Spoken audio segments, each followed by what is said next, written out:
I'm scrolling through some Nigerian TikTok hashtags, and there are posts here with hundreds of comments, thousands of likes. There's a video here of a young man, he must be in his late teens or early 20s, and he's wearing a very expensive looking gold watch and doing a little dance. There's another video here. It's got two young men and they're crouching down with a laptop and they're just surrounded by wads of cash. And for some reason, there's uplifting gospel music playing in the background. These aren't your average posts by rich kids on social media. There's actually a much darker side to these flashy displays of wealth. The hashtags I'm looking at are associated with a phenomenon called hustle kingdoms. They're communities of con artists in West Africa where people are taught to carry out a range of cybercrimes, from romance scams to blackmail. Crimes that are having a devastating impact on people thousands of miles away. Losing Jordan has changed everything about my life, from my livelihood to how I watch out for my other children. I'm Dan Hardoon, and for BBC Trending, I've been exploring the hidden world of hustle kingdoms, which operate both in person and online. I have managed to find my way into a Hustle Kingdom WhatsApp group. It's got over 1,000 members. And how social media is being used to recruit a new wave of cybercriminals. This guy is saying he can teach you to, but also saying that you have to be loyal to him. Hustle Kingdoms didn't start out as a social media trend. In Nigeria and Ghana, the term refers to physical schools where scammers learn their trade. Dr. Suleiman Lazarus is a visiting fellow in criminology at the London School of Economics. He grew up in Nigeria and has spent years researching hustle kingdoms. They're sometimes known as Yahoo academies, named after Nigerian fraudsters called Yahoo boys who started out using Yahoo Mail in the 90s. Today, Suleiman estimates there are hundreds of these cybercrime schools. Hustle Kingdom is a training center where people enroll and be educated on scamming industry, the tactics, the skill, and upon graduation, they begin to earn their own income under the umbrella of the owner of the school.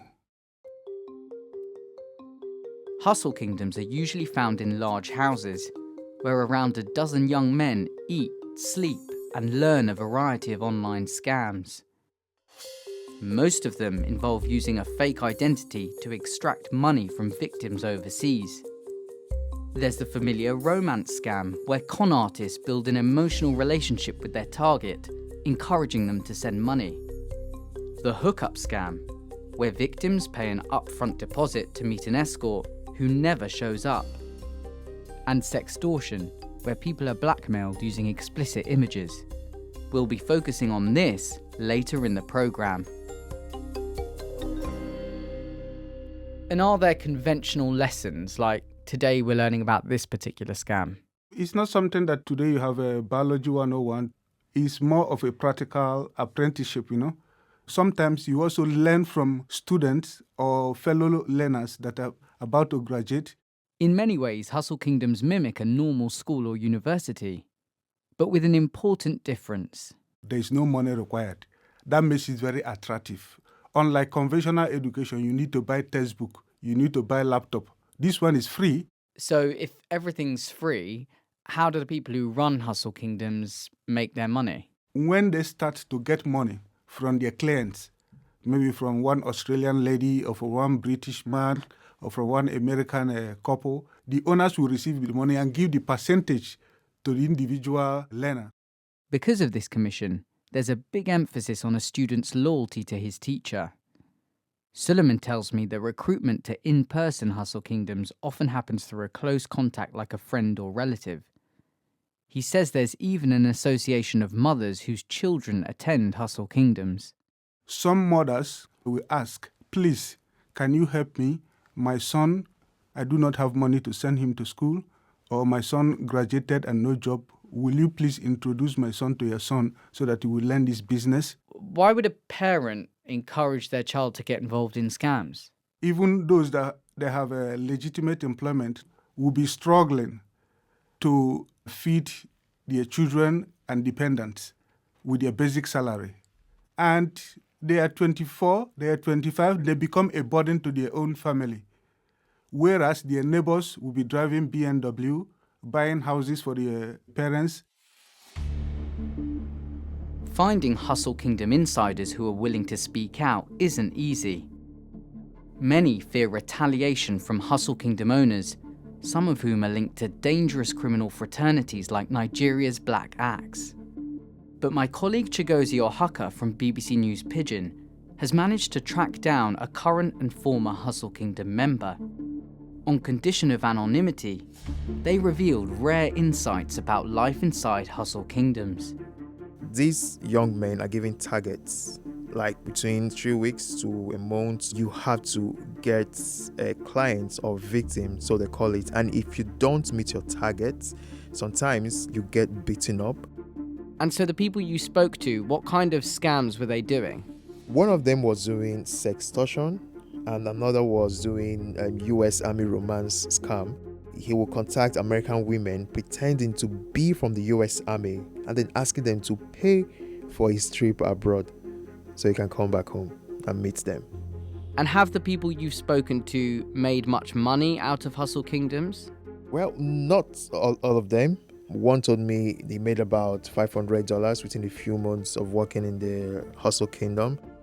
But I think also a number of them make quite substantial amounts. When I challenged them about the effect this was having on their victims, they do feel guilty, but they always tell me that Westerners have a lot more money to fall back on.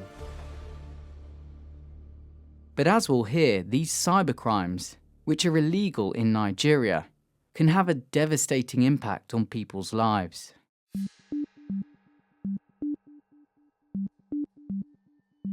Compared to the structured in-person schools, online Hustle Kingdoms are more fluid hubs where scammers connect and exchange scamming templates known as formats. On Facebook, I found tools helping people to carry out romance scams. There's a post here which is a screen recording of WhatsApp. Just going to click on that. Look, I know it might seem I'm asking for too much, but just help me out. I will send surprise to you later. Honey, don't worry, I know what you like. That sounds to me like an AI-generated voice message from a woman asking someone to send some money over. There's also a male version of the voice. Look, I know it might seem I'm asking for too much. So I don't know about you, but to me those voices don't sound very convincing. They sound a bit stilted, a bit robotic, but nevertheless people are exchanging these clips to be used in scams. And over on TikTok, Hustle Kingdom videos attract hundreds of comments from people wanting to get in on the action. Interestingly, the people posting these videos are leaving their phone numbers, saying DM me. To test how easy it is to access this information, I messaged some of these accounts. And within minutes, my WhatsApp was flooded with voice notes from people offering to teach me Hustle Kingdom scams in return for a share of the profits. They've been translated from Pidgin by my colleague Chigozie. So, this one is saying that if it teaches you the next 6 hours plus, you can become like an expert. This guy is saying that he will teach you like a format that is guaranteed that you make money at least $500, upwards. If you are serious, he can teach you, but he needs loyalty. You're listening to Trending on the BBC World Service with me, Dan Hardoon. In this episode, I'm investigating Hustle Kingdoms, dedicated scamming schools in West Africa where con artists learn the tricks of their trade. Although Hustle Kingdoms aren't new, they've recently come under scrutiny because of the devastating effects of one particular crime taught there. Sextortion involves blackmailing someone online using explicit photos or videos. Angus Crawford is investigations correspondent at the BBC, and he's tracked sextortion for a decade. It is about a criminal tricking someone else into sending them compromising, maybe explicit images of themselves, and then threatening to send all of those images to their friends and family who, of course, they know about through becoming friends of theirs on a social media app, threatening to send all those compromising images to those people unless the victim pays out a significant amount of money. And the key lesson to learn from that is, if you pay once, you won't stop paying.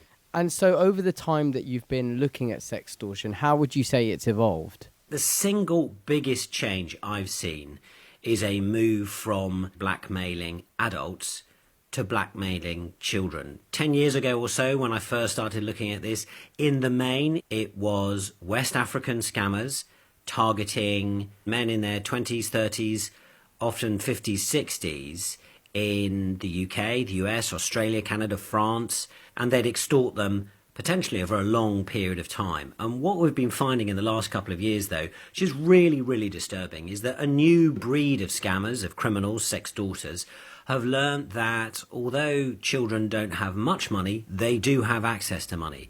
And the other thing they've found is that children are very vulnerable. According to the Network Contagion Research Institute, sextortion has been linked to more than 40 suicides of young people globally since 2021. Many of these cases originate in West Africa. My name is Jennifer Buda, and I am Jordan DeMay's mom. Jordan DeMay from Michigan in the US was just 17 when he received a DM from a woman on Instagram. As their conversation continued over a few hours, she eventually asked Jordan to send an explicit photo of himself. And a warning, what happens next is very distressing. She said she would send one to him if he did it. He ultimately did end up sending her an image of himself. And the moment that he sent that image, this person started demanding that he pay them money so that they wouldn't release his photo to his friends, his family, his girlfriend. Jordan did pay them $300. They still wanted more money. And Jordan finally was worn down to a point where he said he would take his own life, and he did. This happened over a period of about 6 hours. Jen later discovered that the account which blackmailed Jordan was actually run by 3 men in Nigeria.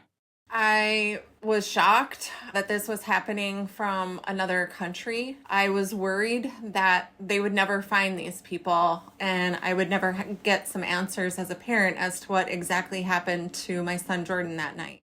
Despite the challenges of working across borders, police have been making progress in bringing these criminals to justice.